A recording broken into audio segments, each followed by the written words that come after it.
మోసాలు చేసి ఇతరులను ఏడిపించేవారు ఎప్పుడూ గెలుస్తారనుకోకండి. ఖచ్చితంగా ఒకరోజు పట్టుబడతారు. ఈ నక్క కూడా అంతే. నక్క ఎలుక. ఒక అడవిలో ఆకలితో తిరిగిన నక్క ఒక ఎలుక గుంపుని చూసింది. నక్కకి నోరు ఊరింది. ఎలుక మాంసం ఎలా ఉంటుంది? ఇప్పుడు పట్టుకుంటే ఒక్కటే దక్కుతుంది. ఏదైనా ఎత్తివేస్తే రోజూ ఒక్కటి తినచ్చు. నక్క ఎలుకలను అనుసరించి అవి ఉండే చోటికి దగ్గర్లో ఆగింది. అన్ని ఎలుకలు లోపలికి వెళ్లగానే నక్క నోరెళ్లబెట్టి సూర్యుణ్ణి చూస్తూ ఒంటికాలిమీద నిలబడింది.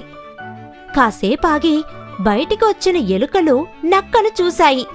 వాటి రాజు, నక్క మిత్రమా, ఎందుకు ఒంటికాలిమీద నుంచున్నా? నేను 4 కాళ్ల మీద నుంచుంటే ఈ భూమి నా భారాన్ని భరించలేదు. నోరు ఎందుకు తెరుచుంచావు?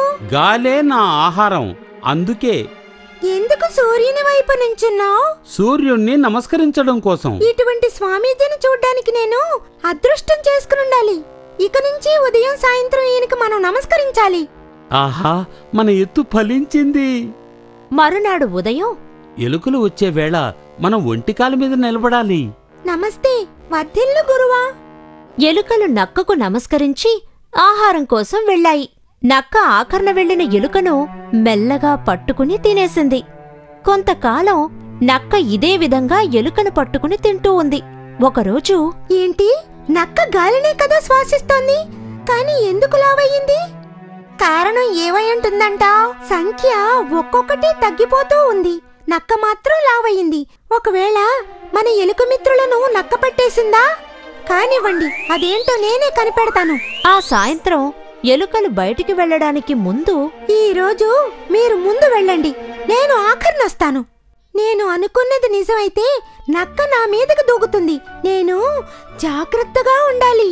ఆ క్షణమే నక్క దూకి ఎలుకను పట్టుకోవడానికి ప్రయత్నించగా ఎలుక పక్కకు తప్పుకోగా కింద పడింది నక్క. దొంగతనం బట్టబయలైంది. రాజు దూకి నక్క కంఠనాళాన్ని కొరికి చంపింది.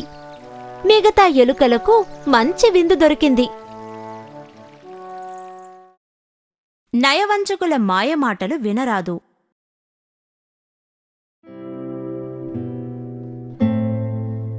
నక్క ఎలుకలతో తన యొక్క ఆహారము ఏది అని అడిగినది.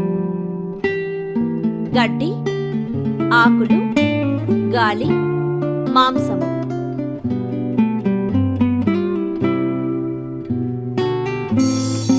గాలి సరైన సమాధానం.